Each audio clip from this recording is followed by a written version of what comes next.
Ani, everyone, Chi Miigwech for joining us tonight for the Wolf Preservation Town Hall. We are honored to have some extremely important guests tonight that will walk us through exactly what is happening with the wolf population and what must be done to prevent severe damage to our ecosystem. My name is TJ Stevens, proud citizen of the Sault Ste. Marie tribe of Chippewa Indians. First, I want to acknowledge the land acknowledgement. The state of Michigan occupies the ancestral, traditional, and contemporary lands of the Anishinaabe, Three Fires Confederacy, the Odawa, Ojibwe, and Potawatomi. The Michigan Democratic Party recognizes historic indigenous communities in Michigan and those forcibly removed from their homelands. We further recognize the ongoing relationship of dependence upon and respect for all living beings on earth, sky, and water. In offering this land acknowledgement, we affirm indigenous sovereignty, history, and experiences. It is my proud honor to introduce our host tonight, chairperson of the Sault Ste. Marie tribe of Chippewa Indians, Dr. Aaron Payment. Dr. Payment has served the Sioux tribe as part of the tribal council for the past 25 years. Besides the strong commitment to public service, Dr. Payment also holds positions in the Congress of American Indians, Midwest Alliance of Sovereign Tribes, United Tribes of Michigan, and Intertribal Council of Michigan. Mr. Payment has spent his time contributing to the retention of Native American students within prestigious colleges and commits time to Native Americans' overall health. Dr. Payment has been on the front line protesting a wolf hunt, including and collaborating with the National Humane Society on the referendum a few years back. Dr. Payment, thank you so very much for being here tonight. The floor is yours, sir.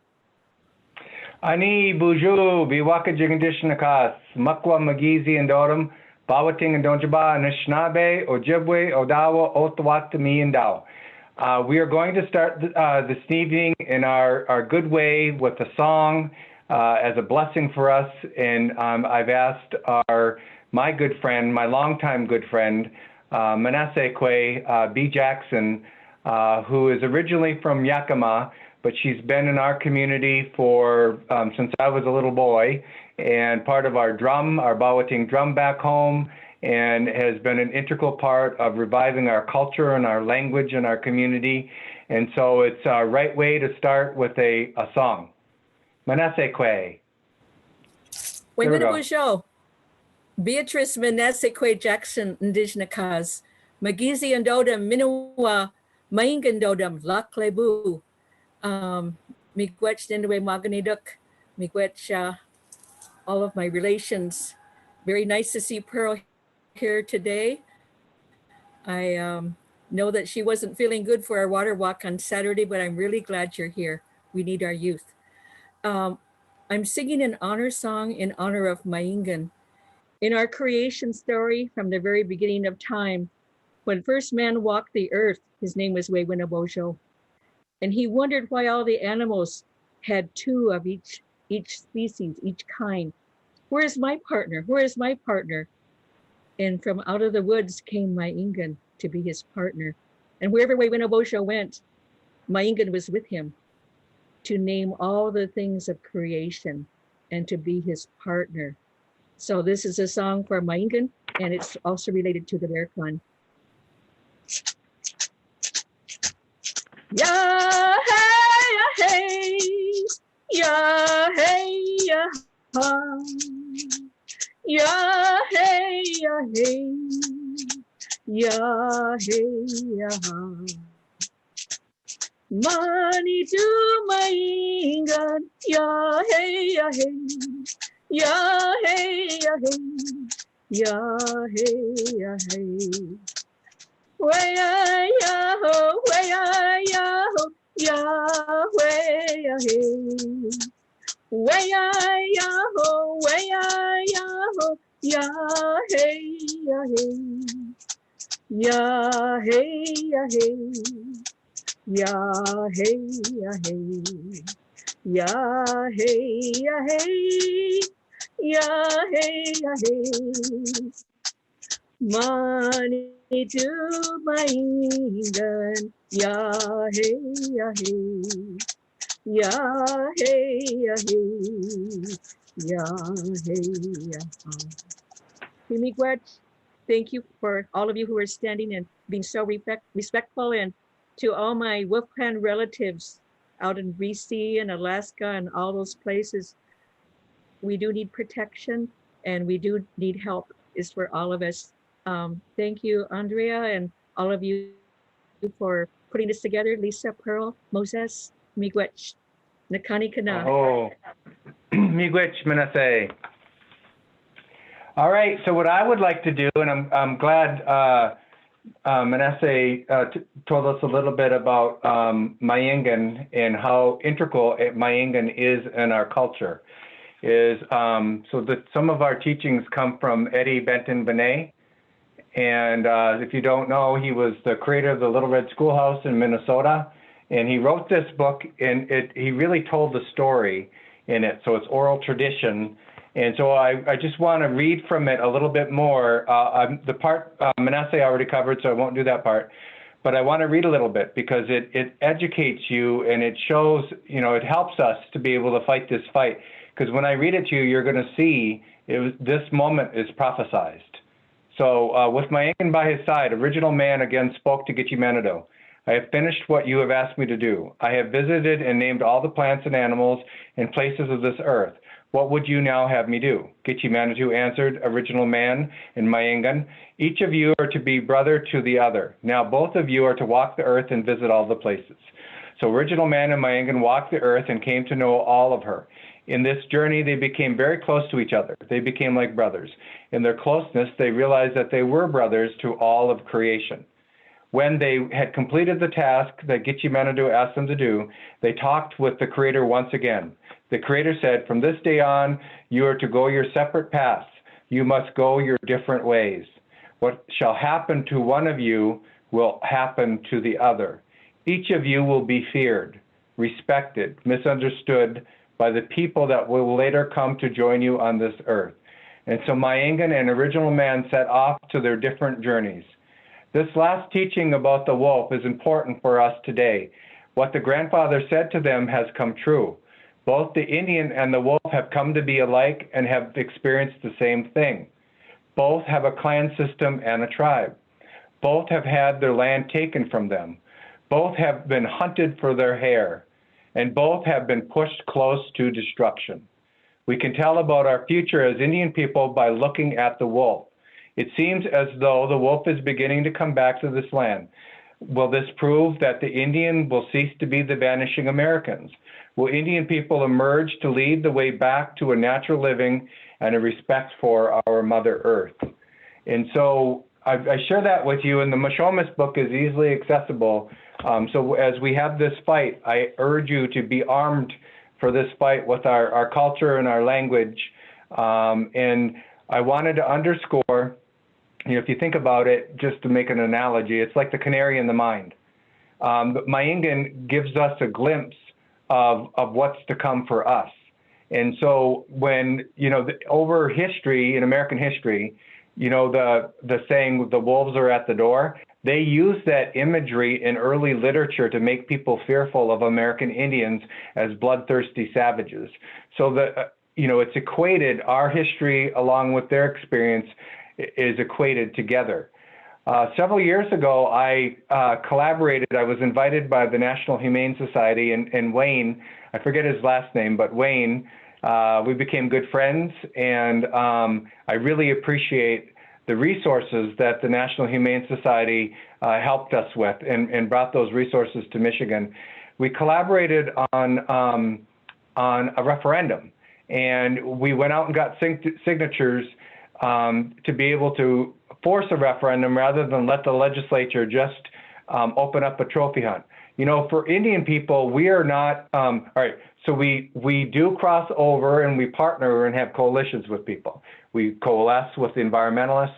We coalesce with the Humane Society, but I want to make it really clear, Indian people are hunters. We are carnivores. I'm a vegan, so I did make good friends with Wayne. But, you know, Ojibwe, vegan is Ojibwe for poor hunter. No, I'm vegan because I watch my diet, right? But we don't hunt wolf because we don't eat wolf, and we don't need their furs. That might have been true at one time, but it's not true today. So there's no good reason to hunt wolf. While we were fighting this fight several years ago, we reached out and we tried to use data to help us to explain why this hunt is not necessary. And we have some presentations a little bit later that will explain that. But we reached out to U of M, we reached out to Michigan Tech, and the experts at either site had said that the repopulation of the wolf had not reached a level where we should be delisting. So the whole concept of hunting a wolf is a trophy hunt.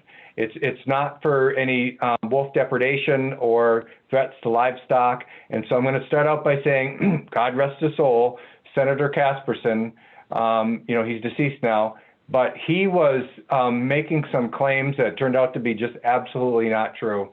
He was claiming that his own livestock were killed by wolves, and other people were making those claims, and that's, again, it's a fear tactic to make you fearful of the wolf.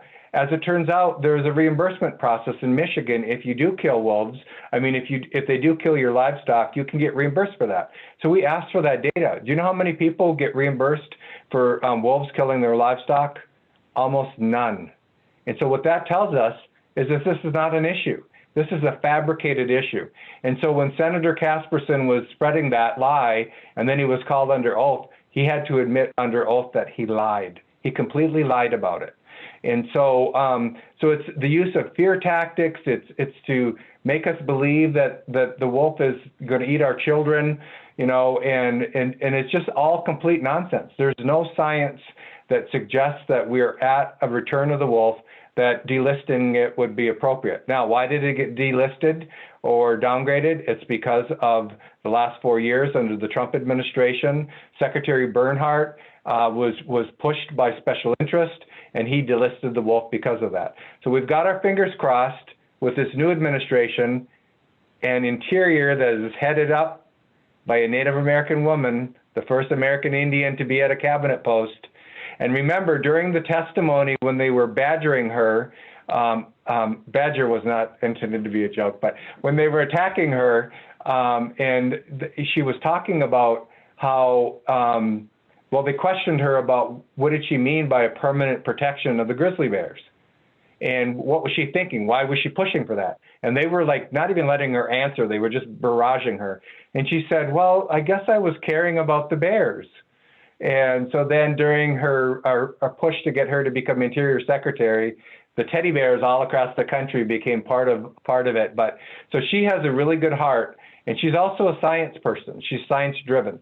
So when we look at the science and see that it's not sustainable, a wolf hunt is not sustainable. The experience that just happened in Wisconsin was for them to set a limit for the number of wolves that could be hunted, that they just picked a number out of the air, and then they killed almost 3 times as many wolves through that. And so one of the things, and I read the Mashomas part here for a reason, wolves live like Indian people in terms of their clan structure. And so if you authorize a wolf hunt that is not a controlled process, and you kill a leader of that pack, you potentially decimate that entire pack, because they're social creatures, they live in a clan, and killing their leader could cause the entire wolf pack to die off.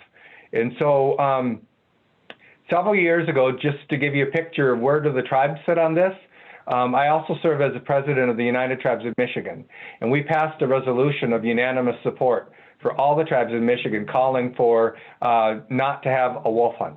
Then we met with the governor. As the legislature was pushing this through, we met with the governor, and one by one, each of the tribal leaders said that we do not support a wolf hunt. It's not sustainable. It's not based on science.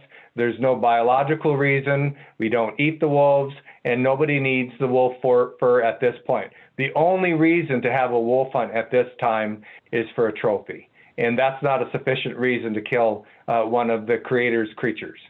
And so with that, Cora has also passed a resolution in opposition. That's the Chippewa-Ottawa Resource Authority. So I can tell you that the tribes are unified in opposition to any kind of a wolf hunt. The legislature just passed resolutions. And so we are told that those are inconsequential, they don't really matter. It's the Natural Resource Commission that really has the say-so. And then the governor just created a wolf advisory. And so she's a friend of mine. I signed her. I was the first person in Michigan to sign her nominating petition, and I'm still with that woman from Michigan. I still stand with that woman from Michigan. But in creating the wolf advisory, there is no tribal representation. We had a call 2 weeks ago, and I raised the question, and the governor's office got very uncomfortable with it. Apparently, they appointed somebody from Wisconsin, somebody who does not work for a tribe, who works for a Native organization but doesn't work for a tribe. And we do have Native people in Michigan that have the expertise that could serve on that wolf advisory. And so my hope is that they don't look past us or they don't dull in their ears, but they actually listen to the tribes and what is it that we need, and that the governor's office can be an advocate for us. So we're going to keep working on it, and you have my commitment as the president of the United Tribes of Michigan and also the chairperson of my tribe, and as first vice president for NCAI to try to get Deborah Holland, our interior secretary, to try to change and go back to one level back so that we can protect our brother Mayengan. And so with that, I'm excited to be here, and thank you for the opportunity to speak. And it is my job, I'm a little tiny bit ahead of schedule, which is unusual because anybody who knows me knows I can talk. So it's my job to introduce our next person. John Bustich is a PhD and a professor at the College of Forest Resources and Environmental Science at Michigan Tech University, and he will provide an overview of wolf management and to answer the question, why wolf hunts are not necessary. John, professor. Oh yes, very good. John is perfect. Thanks for the marvelous introduction to our meeting here today. And I have to say, what I'm going to share with us in just the next 5 or 10 minutes really is just a footnote to all of the things that Aaron said. Aaron put these things so wonderfully. So I think you're going to hear this similar messaging from just in different words. So we'll start off with this question: should we allow wolf hunting in Michigan? And before I answer the question, I'd just like to tell you just a tiny bit more about myself, so you know who I am. I get myself situated here. I have spent the last 25 years approximately studying wolves in one particular place on Isle Royale National Park. It's an island that has a population of wolves and moose, and the main interest in studying them is to understand how wolves affect the moose population, and then how the moose population affects the wolves. So again, I've been doing that for about 25 years now. I've also studied wolves in the Upper Peninsula of Michigan. I've studied them in Southern Ontario. I've studied them in Yellowstone National Park. I've consulted for the federal government for wolf management in the state of Wyoming, Banff, Denali National Park. I've consulted for people interested in wolves in the state of Washington, northern Minnesota.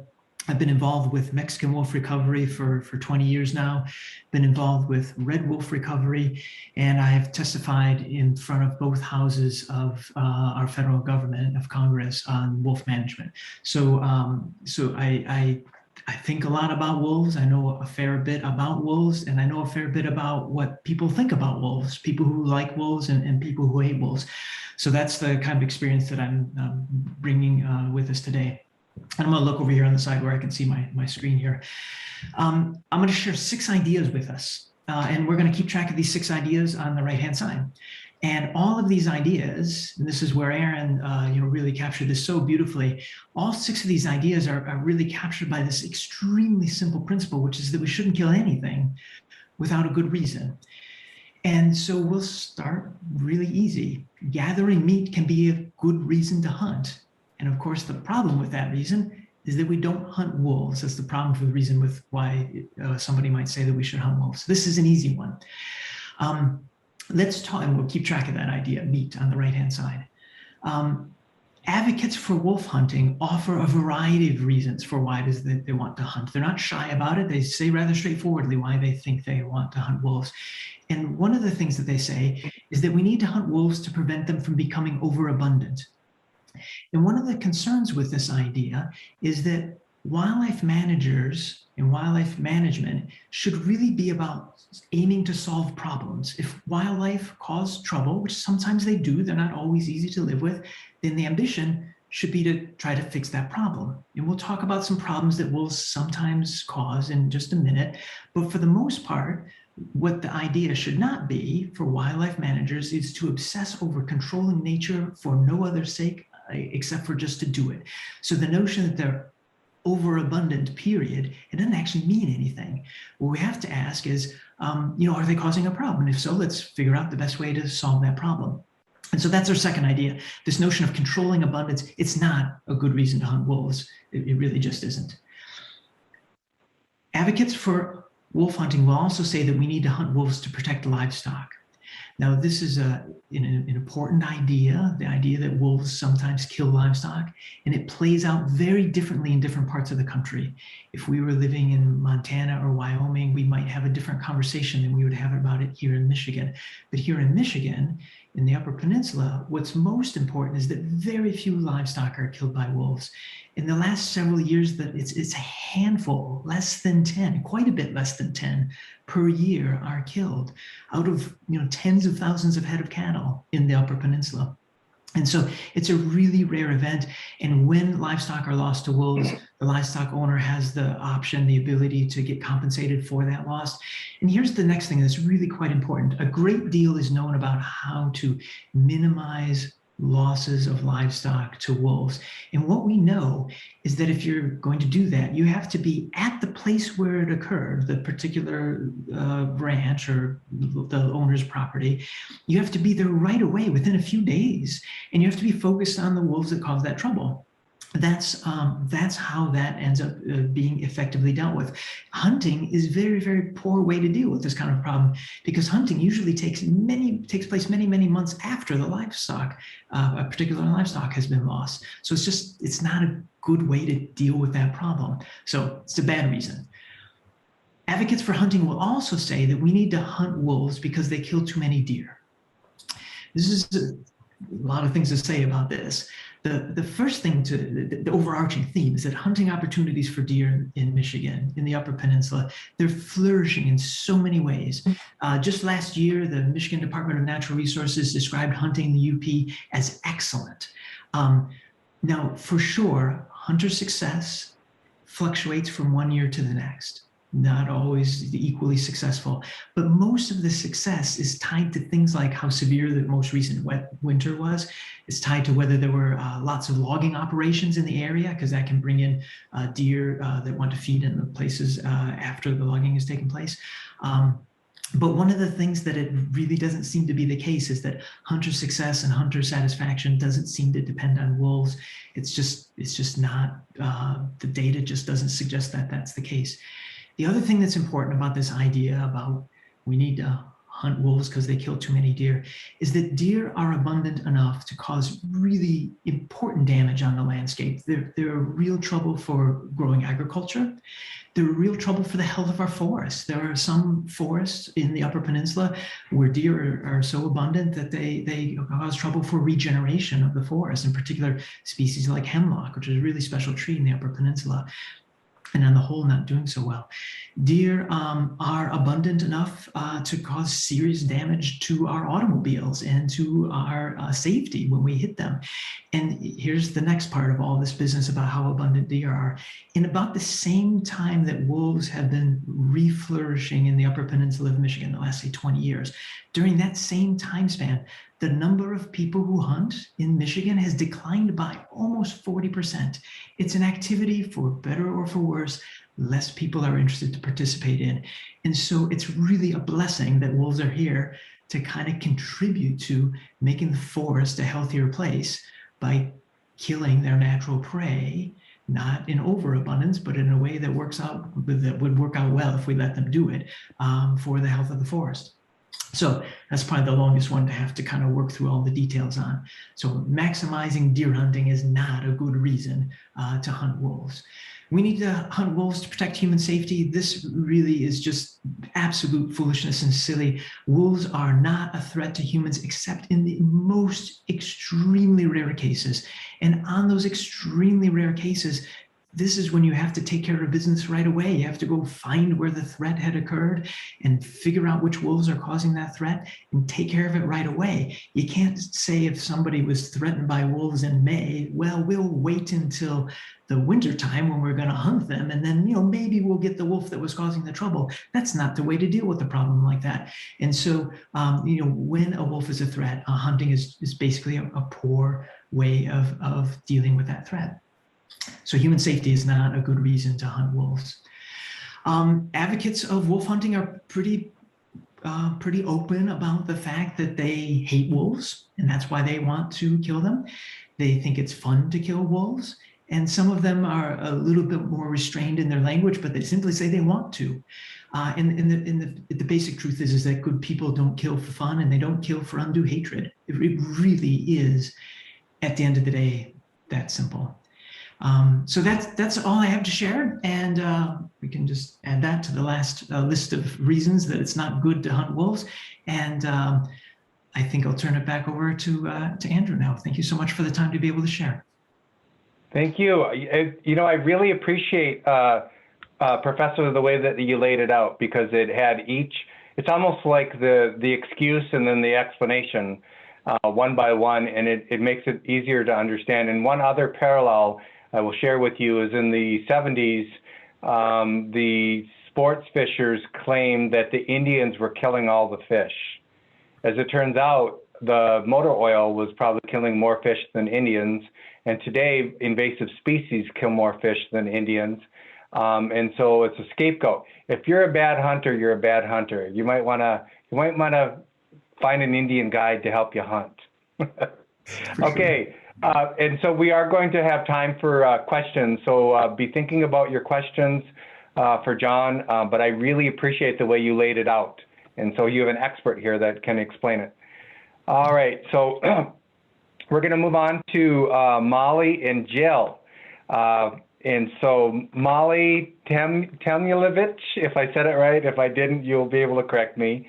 Molly, I'm going to introduce each, and then we'll go to their presentation. Molly has a background in anthropology and human animal studies.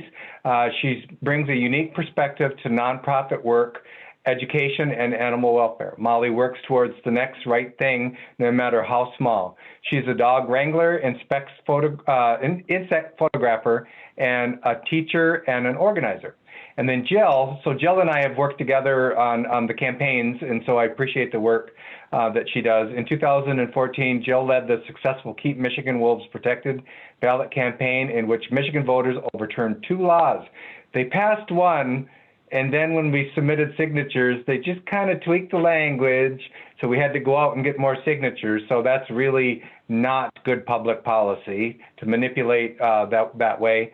But we were successful in our campaign of being able to overturn the 2 laws. And so who's going to start? Is it Molly or Jill?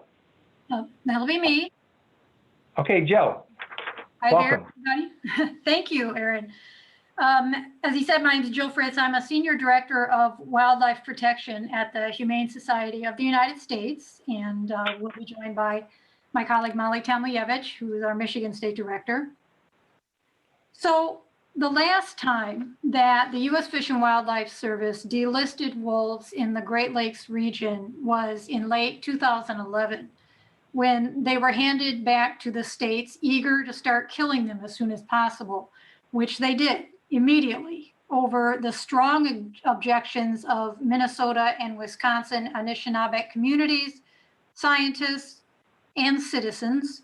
Of course, they were ignored. And in the first Minnesota season in 2012, more than 80% of the 400 plus wolves who were killed died in traps and snares.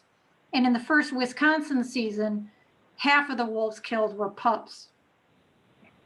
So as a result, the HSUS, Born Free USA, and 2 Minnesota groups filed a lawsuit over the U.S. Fish and Wildlife Service's reckless delisting decisions.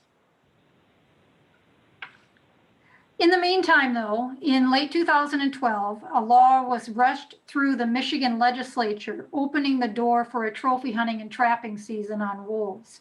Legislators again ignored opposition from Anishinaabe communities who issued several resolutions, and from scientists and concerned citizens across the UP and the Lower Peninsula. But the bill was signed into law in December of 2012.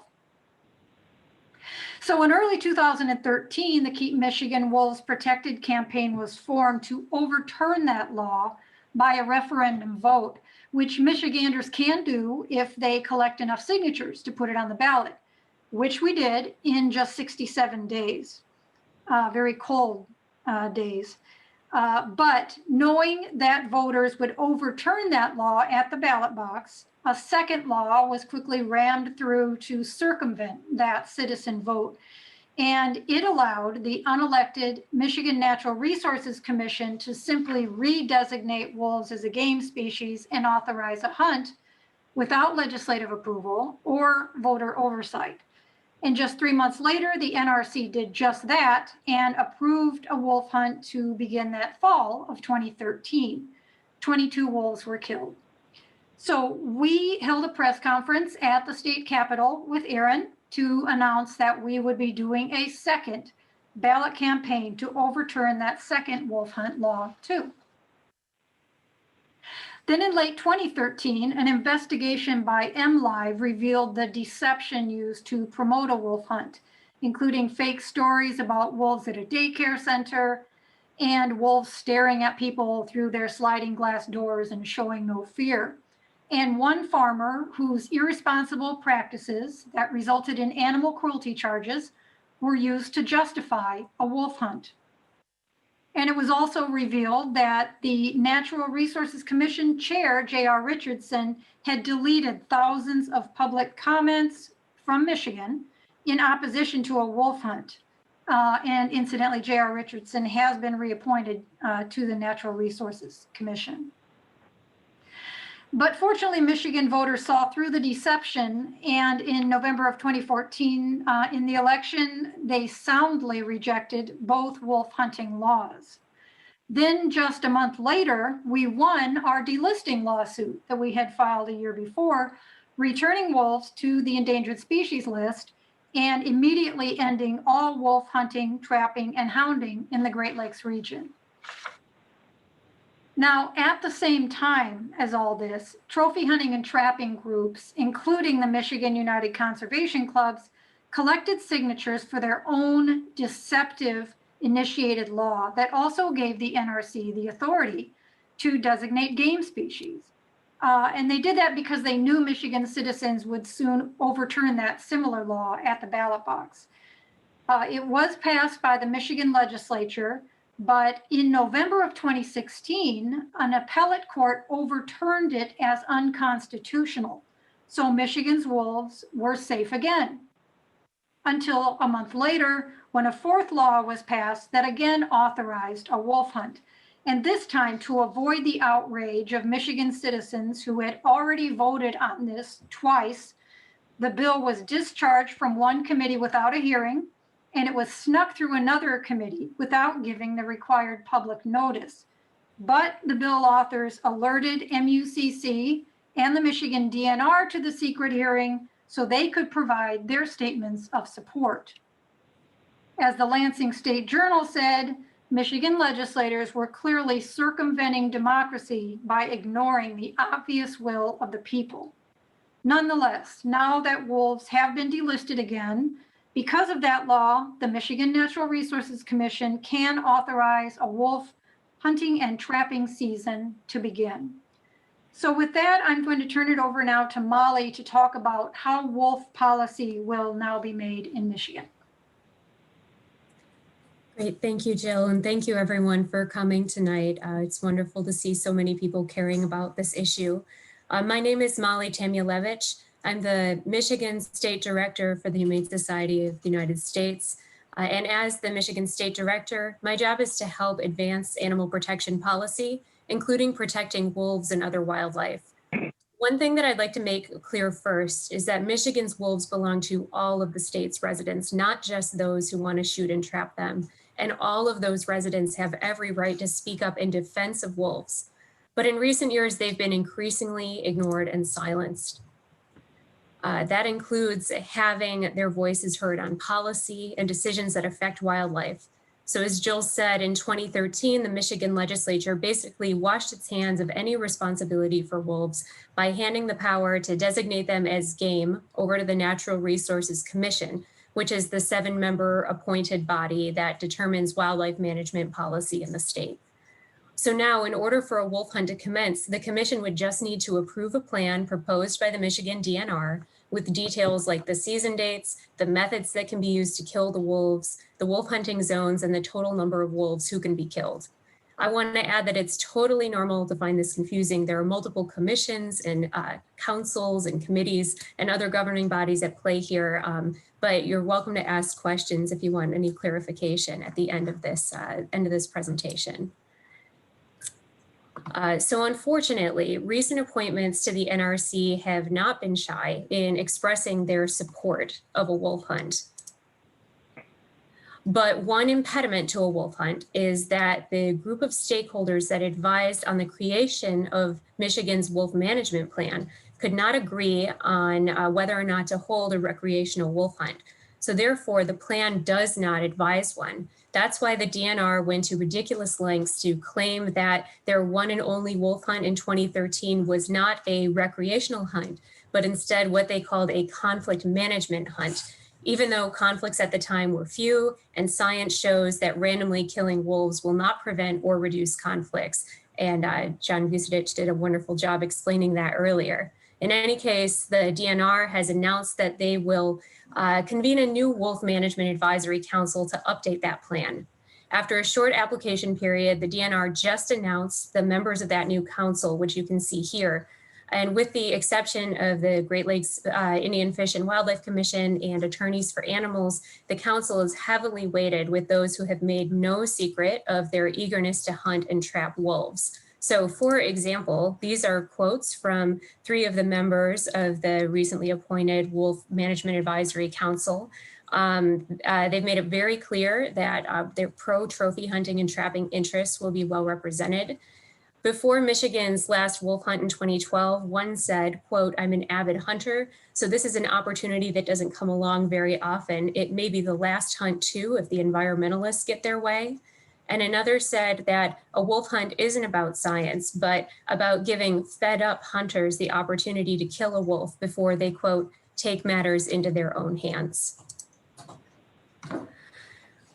So this is what we're left with in Michigan. One, we have a legislature that has ignored the will of Michigan voters and handed wolves over to an unelected commission that can't wait to start killing them. 2, that commission is packed with appointees who are gunning for wolves. And 3, there is a new Wolf Management Advisory Council with handpicked representatives of groups that support wolf hunting and trapping in our state. But we can't get discouraged. Michigan's wolves need us now more than ever to speak up for them, and that's what we'll do. Please join with us and wolf advocates across the state to make sure that Michigan doesn't become another Wisconsin.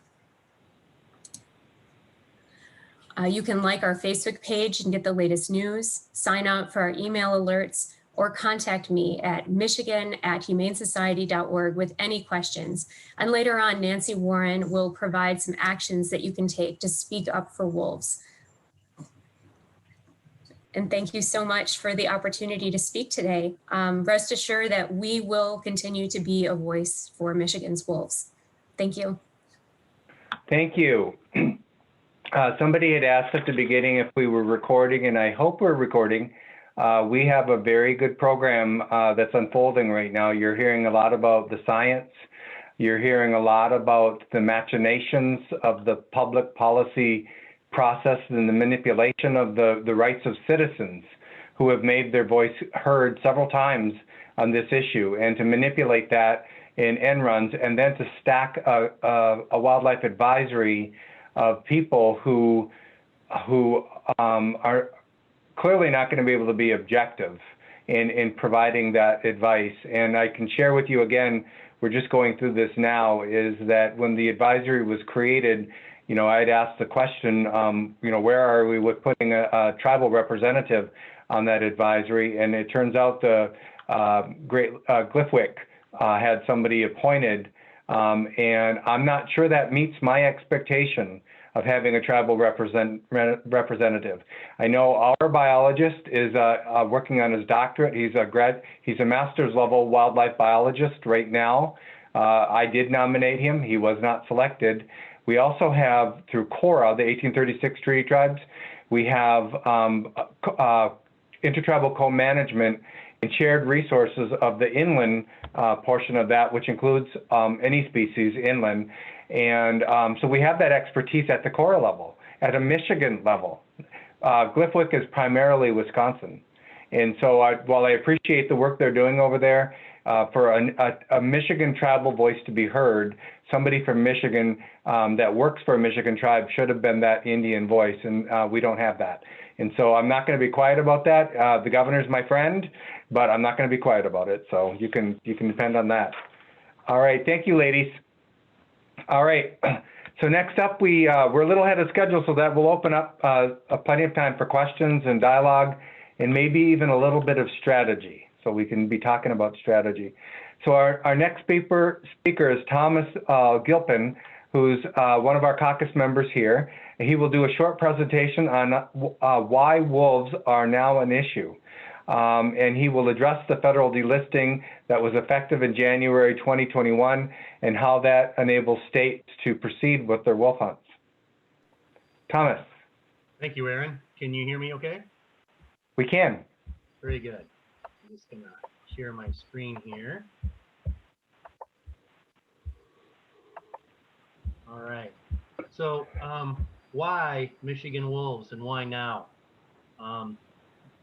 I think you've done a great job of talking about the federal delisting that happened in January.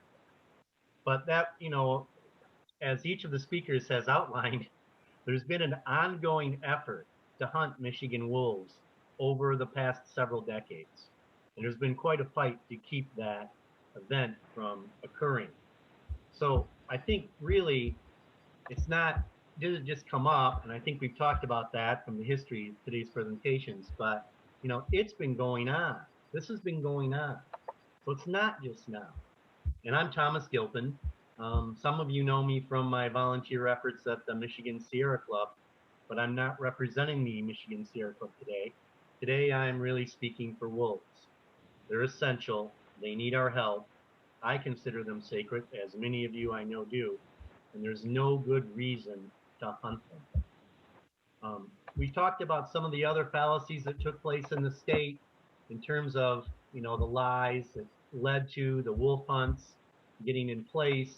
That also led to some efforts with the wolf management plan to help some of those numbers be a little more inflated too. And so really, as we review, why is a wolf hunt being pushed now, right? One, the federal delisting that happened in January. The back half of that is Michigan politicians want to hunt them because they don't like them, a lot of them. The timing's right because the NRC commission is heavily weighted with those who favor hunting wolves, as Molly laid out some other details there that I thought were very, very revealing. And of course, a Republican-controlled legislature can continue to block other appointments to the NRC. It's a 7-member commission, but there's only 5 on it now. And by my count, it's 4-1 in terms of if they want to have a wolf hunt or not, if they were going to actually hold a count. But the next thing, and the 5th reason really is, it's another push that's going on here, and no one's really talked about that. That's outside influence that's happening here. Hunter Nation is the group out of Canvas that sued in Wisconsin and won the right to have a hunt. And of course, they're now targeting Michigan, as you can see by this excerpt from one of their publications. You know, they're pushing the fact that it's over quota here, just like in Wisconsin. That's how they talked about it in Wisconsin.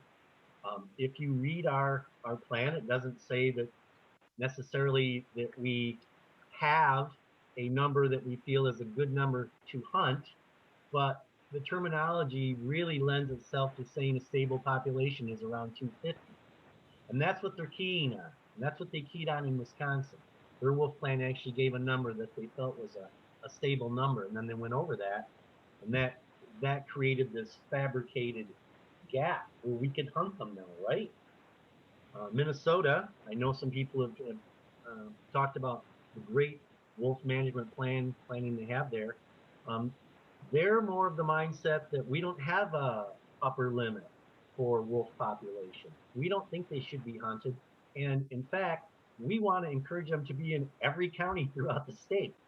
But of course, the tribes have a lot more land they control there, and they have a lot more pull, I think, there. So I think these are the things that are going on that are really fueling some of the things. And it's not just here in Michigan. The onslaught against wolves, you know, is happening right across northern states. Washington, Oregon, Idaho, Montana, you know, Wisconsin, now Michigan. A lot of it is pushed, as John was talking about earlier, cattle farming, ranching concerns. And of course, we know that Ed McBroom, who's on the Senate committee, Casperson's replacement is a cattle farmer. So that is not helping things. You know, I just think that more needs to be done. The real answer really is in DC, as Aaron is saying.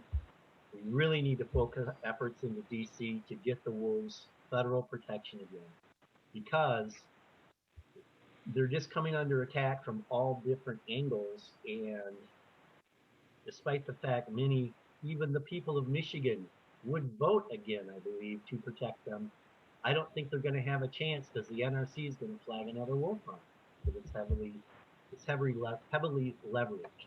And if any efforts were going to be focused towards anything we do here in Michigan, I believe it has to be towards the NRC.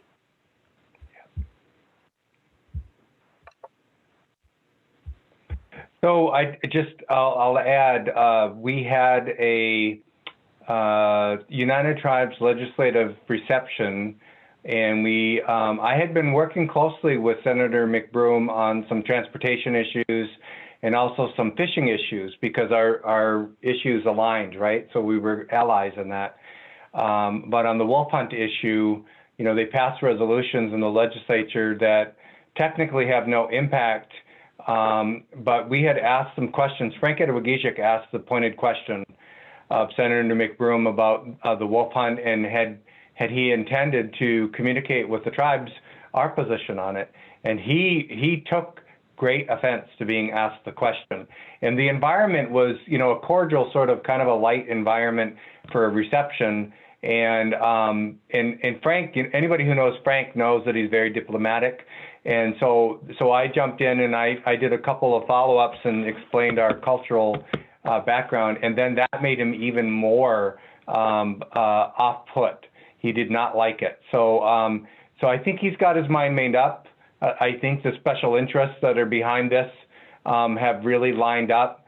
And unfortunately, because it's apparently a partisan issue, you know, the Republican Party has a certain perspective on it, and it seems to be to kowtow to those very potent special interests.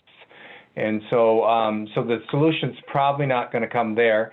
But when we say, you know, when they say this is innocuous, that it doesn't really matter, that these resolutions are not really, they don't have any effect, but the effect that they have is to reignite that fear and that tactic that has been used against Indians forever, the wolves at the door fear tactic. And so it's fomenting that sort of, almost like the last 4 years, you know, fomenting the worst of the human nature that bubbles back up to the surface that we all imagine we had evolved out of that sort of environment. But and so I think that's why they're doing it. They're doing it because they're laying the groundwork to be able to try to force, you know, just an open season trophy hunt. And so the answer really is for us to fight it on all levels. But I know I've asked our wildlife director to draft up a letter for me to submit directly to the Secretary of Interior, and I'm going to do what I can to try to get her attention on it. I know she's compassionate. We said this at the beginning. We care about the wolves as much as we care about the bears, and so we want to protect our wolves. Very good. All right, you're going to be around for some questions, Thomas, right? Absolutely. Sweet. Okay, so we're going to go. We have a very special guest, Pearl and Moses, if I got that right. There they are. So one of our teachings I want to share with you really quick is in our Anishinaabe teachings, is that when the young people step up and when the young people speak, they are going to pave the way for our future. And so we will love to hear from Pearl and Moses. You guys have the floor. Don't forget to unmute your computer. Okay, I'm gonna read a couple. Start out your microphone. Start with your name. All right, I'm Pearl, and I'm going to read a couple passages from some books. Nanabaju had a young wolf whom he called his nephew. They lived on the shore of a lake, and when it froze over, he told the wolf that he must never cross it on the ice. Early or late, said he, always go around this lake, for at the bottom are spirits who are my enemies, and if they should catch you on the ice, they would kill you. But once, coming home late from hunting, the wolf struck across the lake. In the middle, the ice went to pieces beneath him, broken by the spirits, and the wolf was drowned. Then Nanabaju gave a long cry and mourned aloud. All through the winter and the spring, he would go about the lake mourning for his nephew, seeking in his mind a plan to be revenged. He could not rest till revenge. This is the beginning of an Anishinaabe creation story about the origin of our current world that we live in right now. All of Nanabaju's actions leading to the creation of this world are caused by his love for this wolf creation. It is true that wolves are necessary to keep balance in the natural world. This next book is about the return of wolves to Yellowstone National Park. The wolves are back. Read a couple of pages to you. Many years ago, the directors of the national park decided that only the gentle animals should grace the beautiful wilderness. Rangers, hunters, and ranchers were told to shoot every wolf they saw. They did. By 1926, there were no more wolves in the 48 states. No voices howled. The thrilling chorus of the wilderness was silenced. The wolves were gone. Time passed. Visitors to wild America yearned to hear wolves. When they learned that no wolf had ever attacked a person in North America, they urged that the wolves be returned to their home. In 1995, 10 adult wolves were brought down from Canada and set free in Yellowstone National Park. They dug dens and bore puppies. First, there were 3 packs, then there were 5. In 6 years, there were 21 packs. They howled and sang to each other. Hikers stopped and marveled at the sound. The wolves were back. The book then details how the wolf families returning home and doing what wolves do made it so the rest of the plants and animals came back into balance. Here's a summary at the end of the book. It tells about the renewal of the place. Now generations of wolves are needed to make this happen. Flowers filled the valley. Bees and butterflies that fed on the flowers returned. Warblers sang. Hummingbirds brightened the valley. Like pieces in a kaleidoscope, the broken parts of the wilderness were tumbling into place. The wolves were back. The pup grew up. He was taught to hunt by his father and mother. He helped take care of the next litter of puppies, then he left home. The young male went south, where he met a waif from the Yellowstone Delta Pack. They trotted side by side into the Teton Wilderness and dug a den along the Snake River. They scared the elk away. They scattered the bison. They frightened the sheep up into the cliffs. The grasses grew tall, the river banks stopped eroding. Willow and aspen trees flourished. Beavers built ponds, birds sang, flowers bloomed. The wilderness is in balance again. The wolves are back.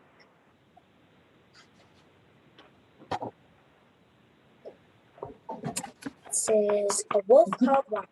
A Wolf Called Wander is based on the extraordinary true story of a wolf named OR7, and often called Journey, a wild wolf who traveled a remarkable 1,000 miles across the Pacific Northwest. It's told from the wolf's perspective, The details of this animal point of view ended up making Wolf my favorite animal.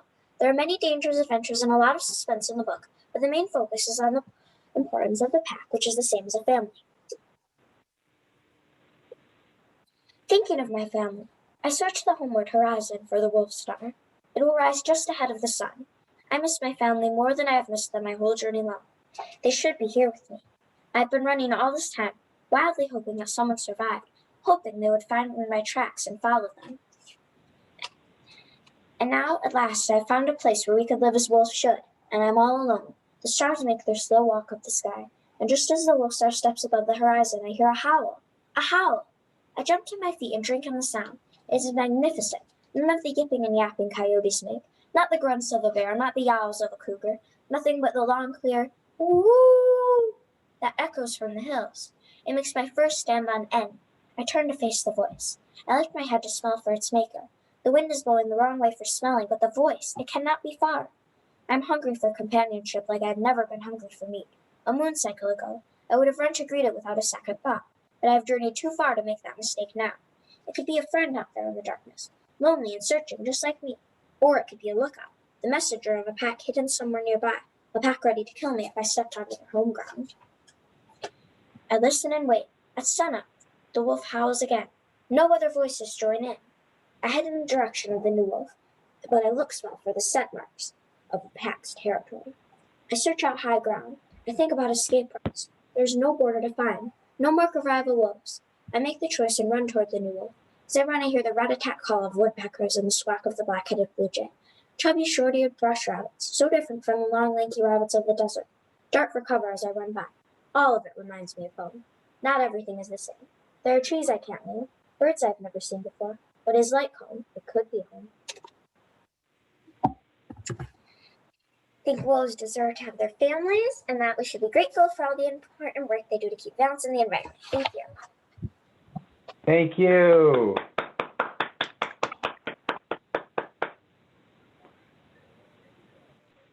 Hi, Moses. You can say hi. Hi. Well, dum for me because I forgot what I said on my paper, and I couldn't read it out. It's not hunting; it's just plain shooting. Like, anyways, You like to hunt. well, I hunt. I don't just build in the air of fire and then make it kill immediately. I don't even do that. Why would I dare?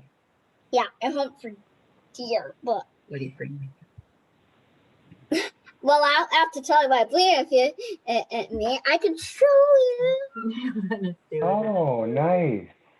Sema. What is that? Oh. That shows that you're grateful to hunt it, and I have my own bow. I can shoot it all by myself. With the deer. With the deer. What did you say? Remember you told me about wolves. We're like wolves are not our predators.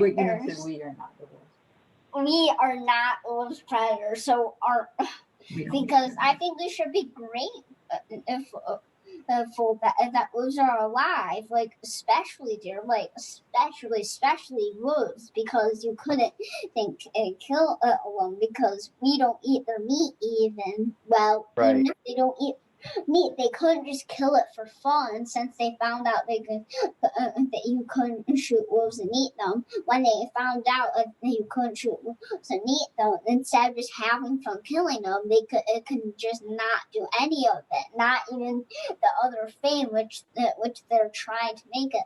Like, luckily they stopped doing it, but then they tried to make it okay again, and I'm afraid they will win. Plus, I don't like our killers. This is pretty much serious news to listen to. There's like a whole different section of my paper.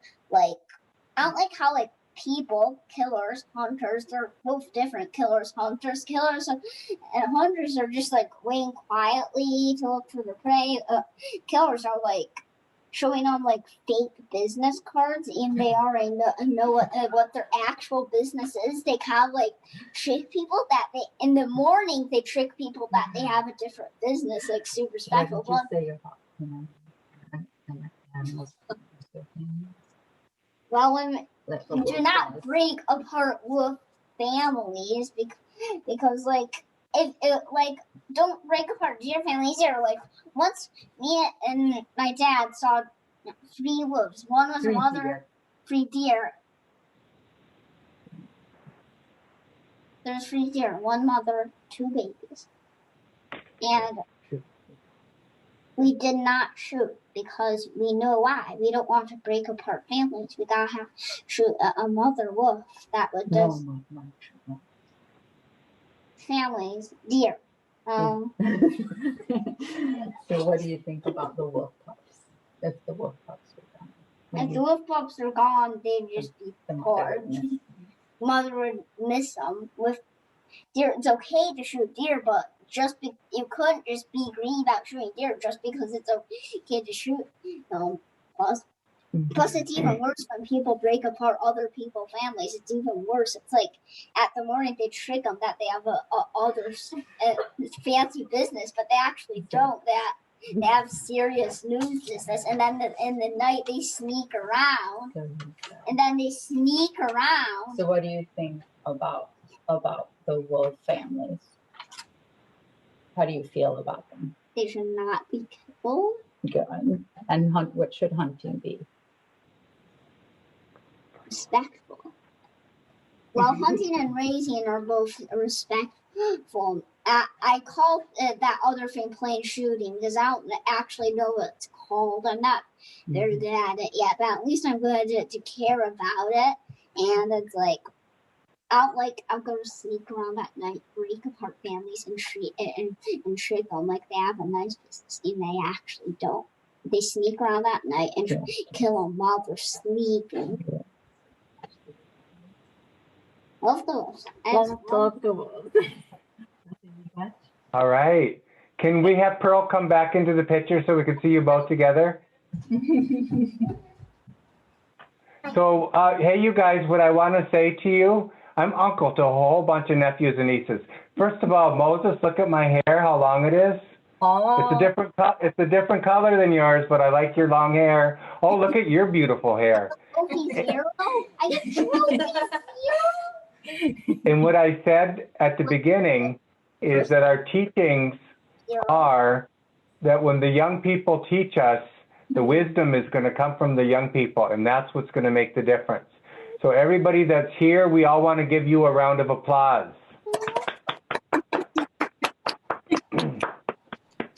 Okay, we're going to go to our next speaker, but just a second to analyze. So far, you've heard from several different people. You've heard almost the same themes. We didn't coordinate our message, but you're hearing many of the same themes, whether you're hearing it from me as a tribal leader and advocate, or you're hearing it from an academic perspective, or you're hearing it from our young people. We don't kill wolves because we don't eat wolves. I mean, that's a very simple concept. If children can convey that concept, then it should be very obvious that there's not a need to kill these wolves. The other element that he touched on that we also, both of us touched on, was the fact that they're in a pack or their clan structure, and that the decimation of one could decimate an entire pack, and that's not an effective way to address this in any meaningful way. And so anyway, I'm really enjoying our program, and I'm glad we're recording it so that we'll be able to make it available for other people to see as well.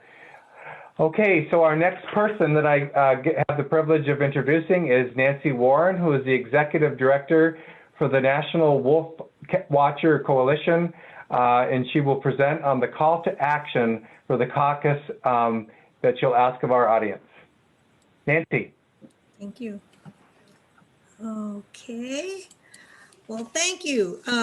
With the wolf slaughter in Wisconsin, a wolf hunting resolution weaving its way through the Michigan legislature, a wolf advisory committee weighted toward hunting and trapping interests, it's so easy for us each to feel so helpless. But tonight, I hope to let you know that there are things we can do, there are things we must do. And so I'm putting my contact information here. You can reach me. The number one thing, howl with all your heart and make your voice heard. Moses and Pearl, I was so inspired by you. And Moses said it right. He said he may not know everything, but at least he cares. And that's what we have to do. We have to show that we care. We have to participate in these Natural Resource Commission meetings. I'm going to get into the details on how to do that, but that is critical. Nancy, do you need to, I'm sorry to interrupt, you need to share your screen?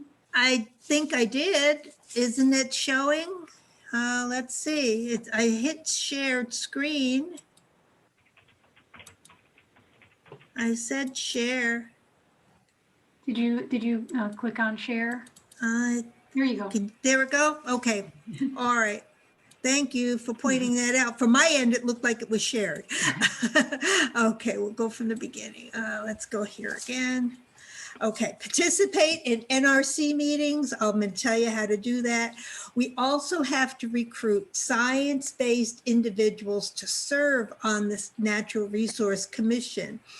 The way you do that is you apply through the governor's website, and there's a tab that says appointments. Once you apply, then the governor will select, and then it is with the advice and consent of the Senate. Let's see. Social network. We have a Facebook page. Put factual information, share, get your word out. Letters to the editor are extremely important. People read the letters to the editor. Probably the number one thing people read are the obituaries, but the number two thing is the letters to the editor. So keep your, and I'm going to give you some tips as to what you can say in your letters to the editor. Organize events like this. This is absolutely wonderful. Demand transparency. Freedom of Information Act is an act that affects all government agencies. And what that means is that we have the right to know what government is doing. So you can request information depending on what level it is. I do many of them to the Michigan DNR, and you could ask for information about predation, how many farms really are having an impact, how much payments are being made to these farmers. And that's how we learned that only a handful of farms have been affected in the last couple of years. So there's a lot of things. Think about it, where you need to go. If you have any questions on how to do that, contact me. I can walk you through it. Know how your representatives vote on the issues that matter to you. We're all here to talk about wolves. And in this area, Senator McBroom represents my district. He hears from me. He's going to be hearing from all those who want to hunt wolves. He needs to hear from people who don't want to hunt wolves. Contact your state and federal representatives. Not just the state level, but we also have to go to our senators, Senator Peters, Senator Debbie Stabenow. We have to go to our House representatives. Our Congressman is Bergman for the 1st District here. So we have to make sure they hear from us. And never underestimate the power of your voice. Your voice is the most important. We have to ensure we have meaningful tribal consultations taking place. So often, as Aaron spoke about, they put a token person to speak for you. And that is not consultation.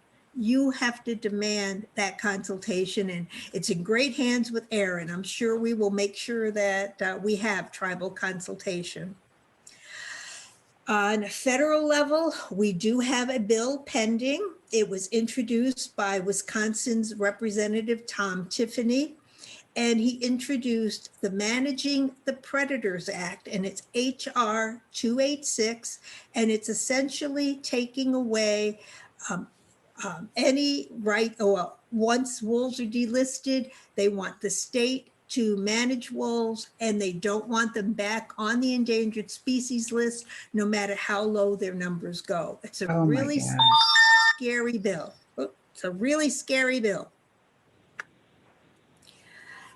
And then, as we heard about this resolution that has passed the Senate, it's Senate Resolution 15, and it's urging the Natural Resource Commission to authorize and the DNR to organize a wolf hunting and trapping season across the UP. And as it was said before, it's a non-binding resolution, but what it does is it tells the Natural Resource Commission, this is what we believe and this is what we feel. So it heavily influences them. And it's so easy to give up thinking it's a waste of time. I know I've thought that a couple of times. I'm thinking he's not going to listen to me anyway, my representative, why should I bother? But we have to. We need to outshout the antis. We have to outwit them. We have to figure out ways that we're going to get our word out. Now, a word about the Natural Resource Commission. We already heard that they are the ones who set policy for the wildlife, and they have the exclusive authority to regulate hunting and fishing. The bad part is Proposal G says that, and that's something that the voters passed back about 1996, gave this authority to the Natural Resource Commission, and we said that they would use the science to the greatest practicality, however best they can. So that means they can ignore what the DNR even recommends. And they've done that on many occasions. They did that regarding the coyote hunt. We now can hunt coyotes pretty much 24/7 in the state. And the DNR had said, doing this will not give you your suggested outcomes, but they did it anyway.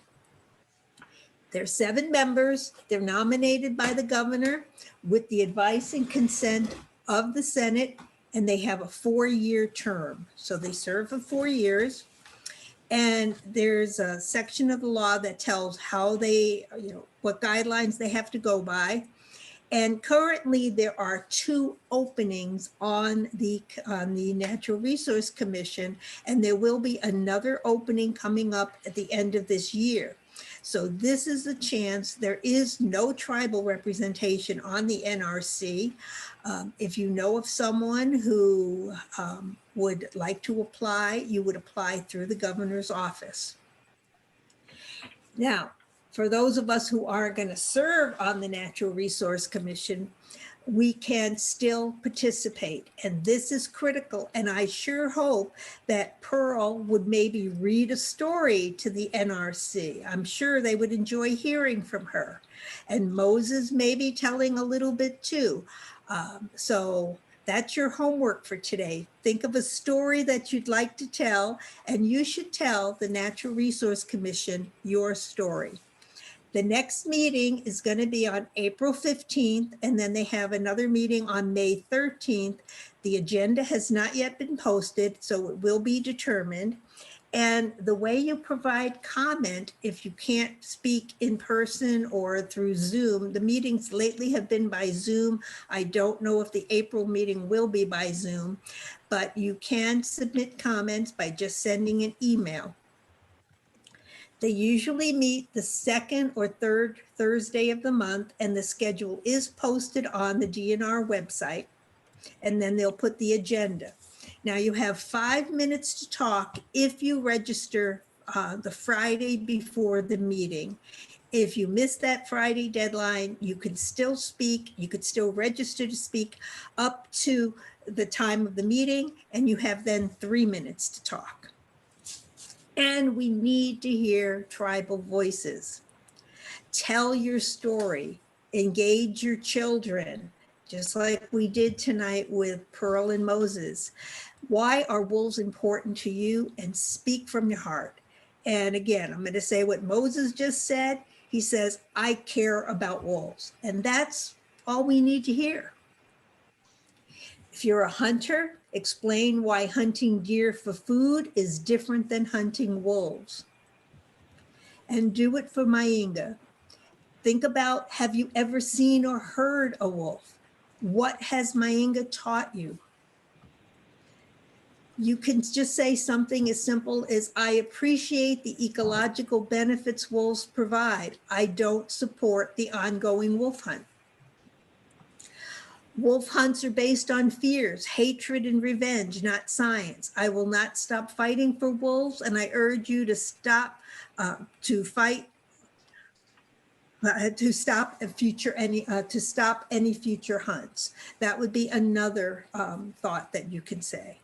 Wolves belong to all of us, not just those who want to kill them for whatever reason they have. And ask them to stop any future hunting and trapping season. So these are just thoughts that you can say. Ask the DNR to release a yearly monitoring report that includes mortality, depredation on livestock, hunting dogs, pets. It has been years since I have seen any kind of report from the DNR outlining benefits of wolves or anything about wolves. And for that,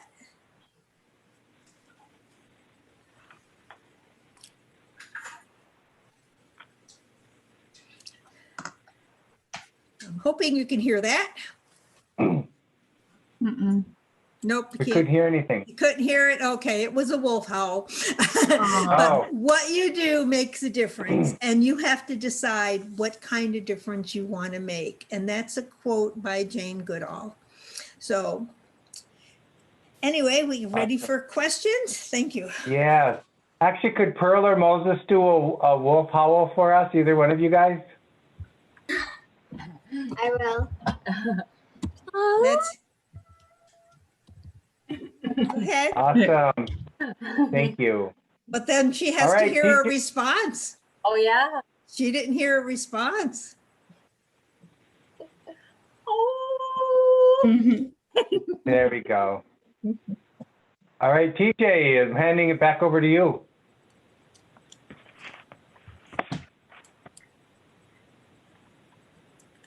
All right.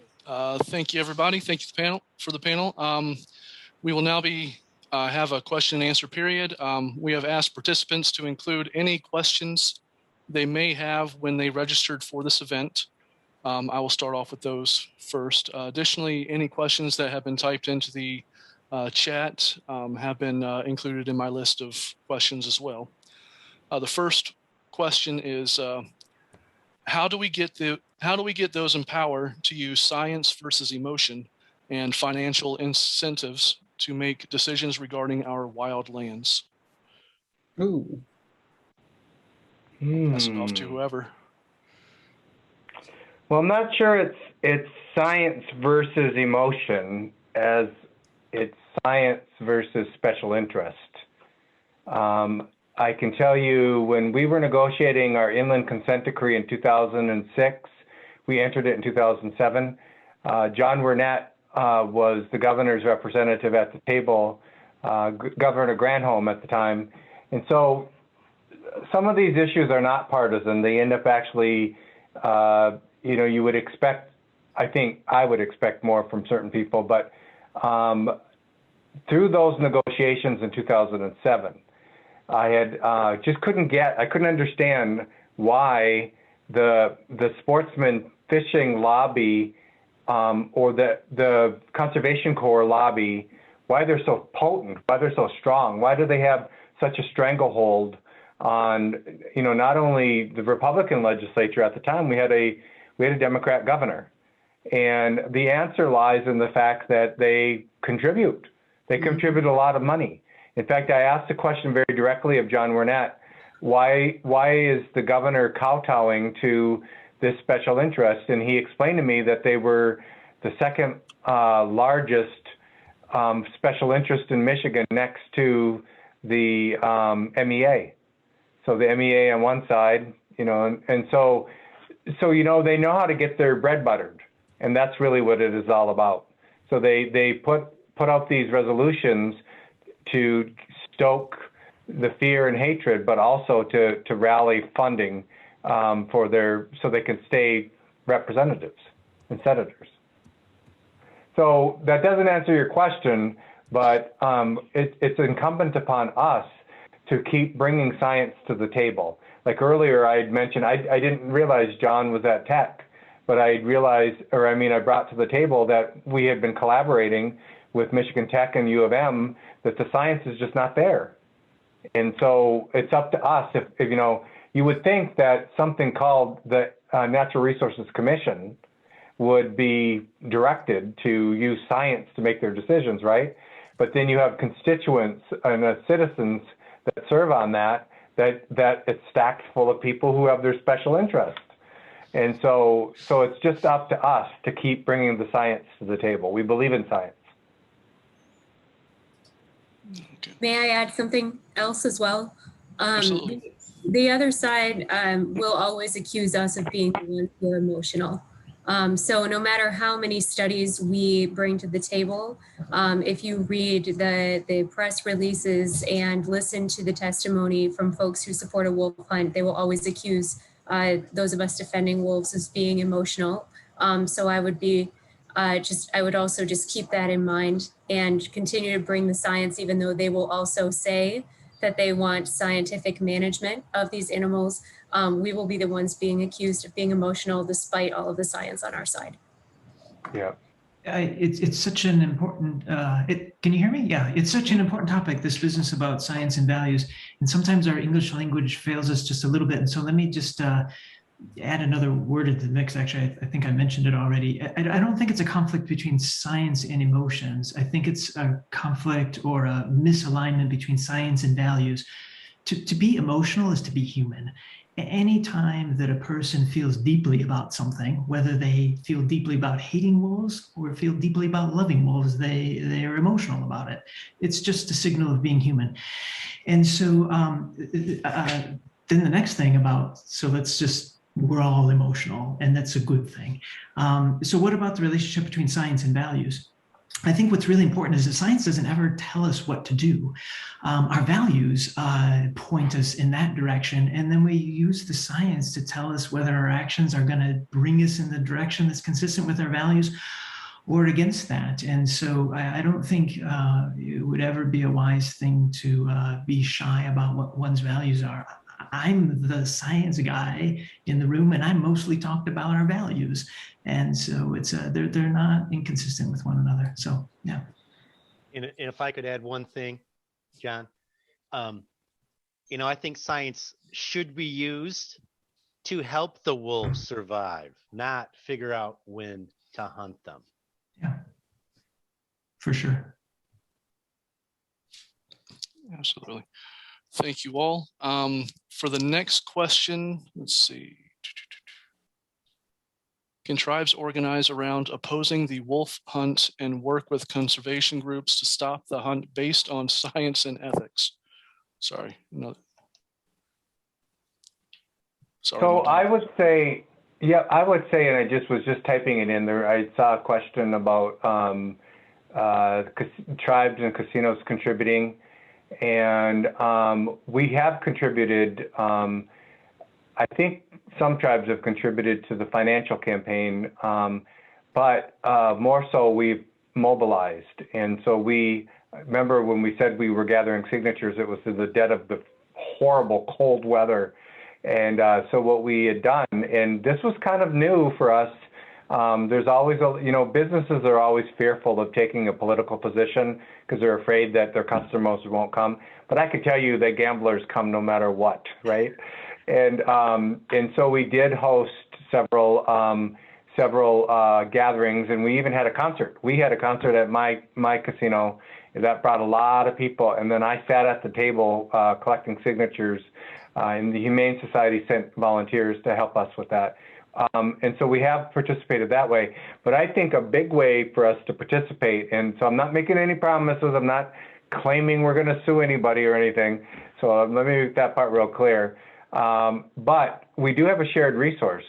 And in the 2007 Inland Consent Decree, which covers the 1836 treaty territory, that connects the peninsulas from Alpena to Ludington north and from Marquette to Escanaba east. And in it, we have a shared resource that includes any species, any game species.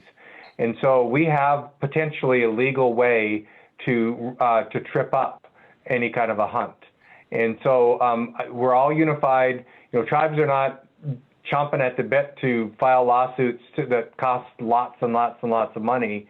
But I do think that we would be able to raise funds for such a lawsuit. And, you know, we don't, just to make clear, tribes are not awash with a bunch of money that's just lying around that we can spend it on lawsuits. My tribe, 100% of our net revenue goes for services. And so we're not a per capita tribe. So tribes don't have a lot of money, especially under a pandemic. But I can tell you that there is a very strong commitment intertribally to try to figure a legal way for us to be able to have that factor in. So we promised the same thing with Line 5 with the governor. And I think we're going to have a special guest today, but I thought she was supposed to be on already, so maybe she won't be joining us. But our governor has to play the balancing act between interest, okay?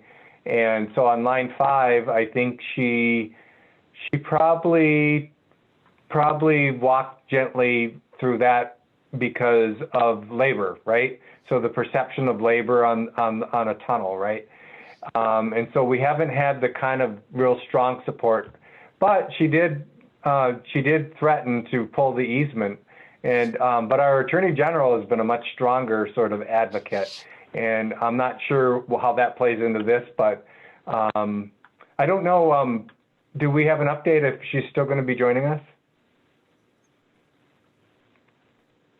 Not yet. I texted a few minutes ago and they haven't answered, so I'm not sure. Tell her I'm here. I will. Tell her the chairman's waiting for her. No. Okay. Back to you, TJ. All right. Thank you, sir. Okay, let's see. The next question is, first, we don't need to reduce the wolf populations, but if we did, why a hunt?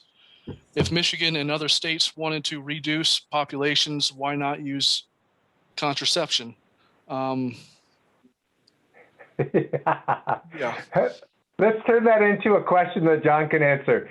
John, is there other ways to modify wolf behavior if there's a need to move them, if it were real that they're preying on livestock or whatever? Are there other methods? Sure. Not the rhythm method either.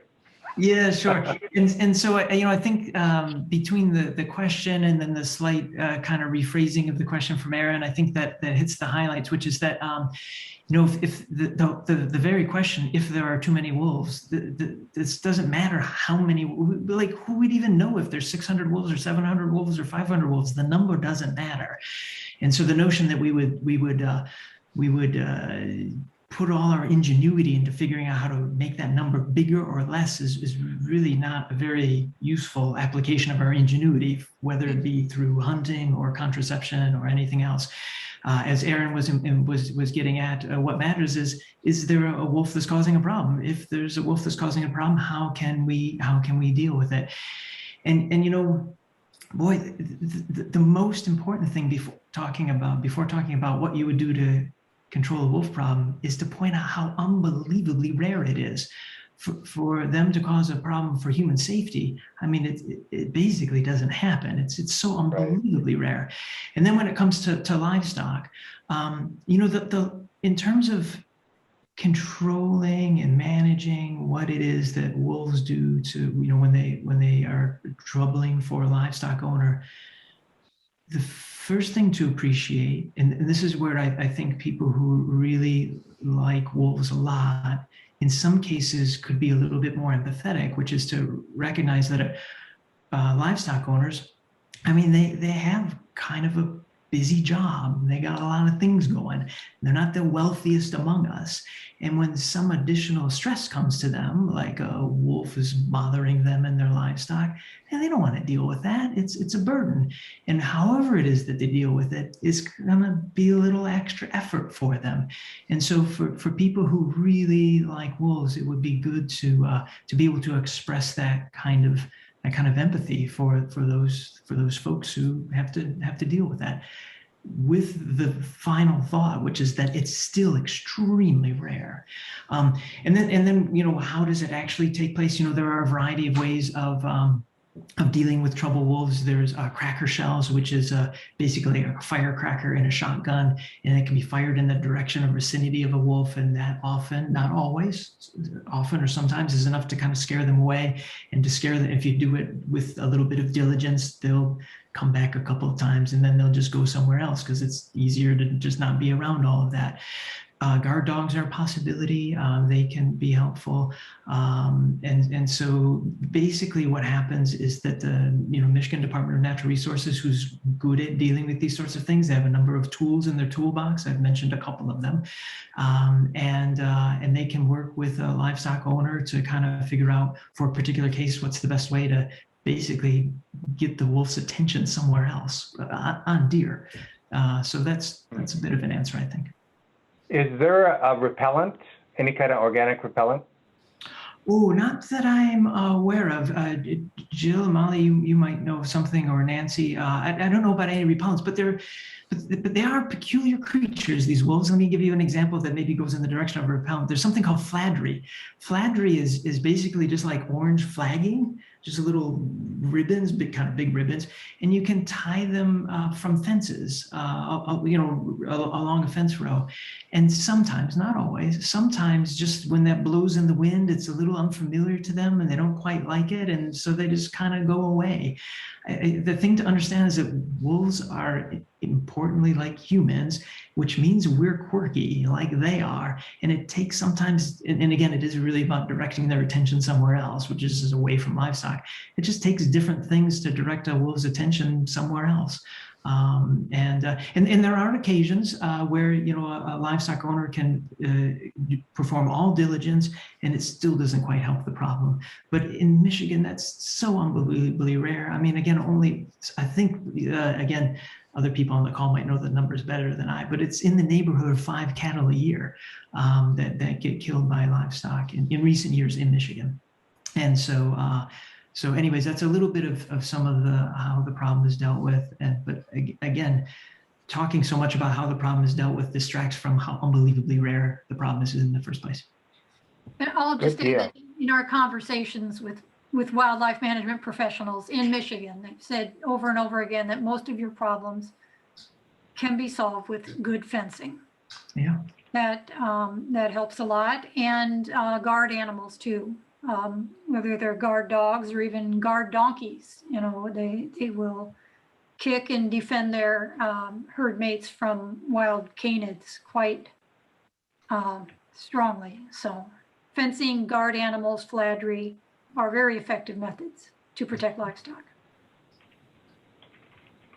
All right. It looks like I was allotted 15 minutes. We have plenty of questions. Majority of them are on the chat.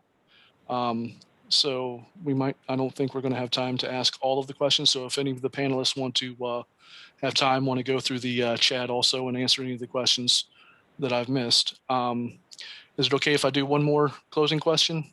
Okay. All right. Let's see. Trying to see, I'm sorry. There's a lot of them.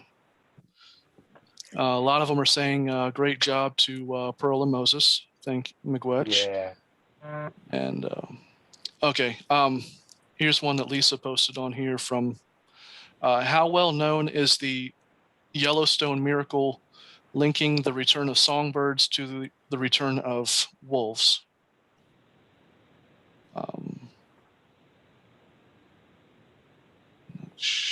Okay. That's outside of my knowledge. I can say a few words about it. Okay. I mean, very basically, what happens is that wolves have effect on, here in Michigan, deer, out west, elk. And elk and deer are really big players in the ecosystem. They have big effects. And so when wolves affect deer or elk, it has these other effects on the rest of the ecosystem. And what's happening in Yellowstone with the songbirds in particular is that before there were wolves, there were lots of elk, and lots of these elk in particular, one place in particular, would be in riparian zones where the rivers are. And so what would happen is willow is an example of a plant that grows pretty common in there. Birds like willow. They can nest in it. They can sing from it. They can catch insects from among the leaves of the willow. And what happens is if the elk really overbrowse on the willow, then there's no place for the birds. And so what happened is when wolves came back, elk abundance declined. When elk abundance declined, the willow in the riparian zones started to reflourish. And with that reflourishing, it made fresh habitat for the birds. And so the one thing that's the idea. The one thing that I would want to kind of add to this, because this affects what might be called the politics of wolf conservation, is that at the end of the day, that's a scientific result. And many scientific results are subject to revision, or we thought that's how it worked, or maybe not. And there's nothing written in the stars that says that wolves have to have that effect on birds. It seems as though, according to some scientists, that it's been the case. But it only takes another good scientist to come along to say, oh no, it didn't really work that way. It turns out the birds weren't quite affected in the way that we once thought. And what happens, or what can be at risk, is you don't want our reason to protect wolves to be tied to some kind of empirical fact that might turn out to not be true. The reason to be good to wolves is because you shouldn't kill things for no good reason. That's unassailable from science. Science has got nothing to say to that. And so I think it's really special and valuable to know the science of wolves, and it can be inspiring, and it can make us appreciate them in ways that we didn't. And there should always be the interest to do that. But one doesn't want to tie too much importance to scientific facts that tomorrow could be overturned. The reason to not kill wolves is because there isn't a good reason to do so. So. Thank you. And Ed had posted, yeah, if the panelists are okay, if we could actually send the questions that don't get answered, right, that haven't been asked to the panelists, and maybe get a Q&A sent out, posted out for the people, if that would be okay with everybody. I'll help with that. Yep. Okay. And when we have the link, can somebody send me the link, and I'll post it to my page, and I'll share it with all the tribal leaders in Michigan too. I'll be happy to. Good deal. Awesome. All right, Andrea, any parting words of wisdom? I think everybody should be contacting and trying to get on that NRC board, eh? And if you'd like, I put in the chat, I've been working with the director of appointments on that. So if anybody does try for it, let me know and I'll talk to her. Can't guarantee anything, but I can try. Thank you. And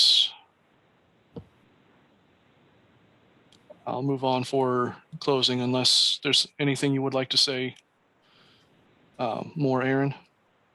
I'm just grateful to be here. This obviously is a passion of mine, and it comes from my upbringing, actually. And one of my teachers is here with me, so I'm grateful that she's here, and told me a long time ago to tell your story, because that's how people will hear it. And then we got to see it with some young people today, so I really appreciate that too. Thank you, Pearl and Moses. Miigwech. Hold on, I got one more comment. Nancy Warren wanted to make everybody aware that there are going to be handouts also. We'll post those up on the web regarding the wolf and the ones, I believe are the ones that you were showing, correct, Nancy? Okay, she said, I think she said yes.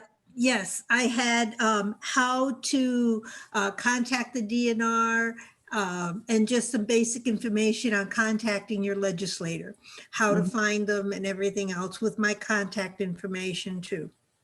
Wonderful. Thank you so much. And I really want to thank everybody for showing up, and really showing up. We really needed to have this town hall, and this is an awesome, amazing panel of people that really put a lot of love into this. And I think that's how we're going to stop this, is if we actually move forward with love. Like the little one said, Moses, it's about respect. So let's go and respect and show love. So thank you so much, everybody. Miigwech. Thank you. Thank you Bye. very much. Thank you, everyone. Bye.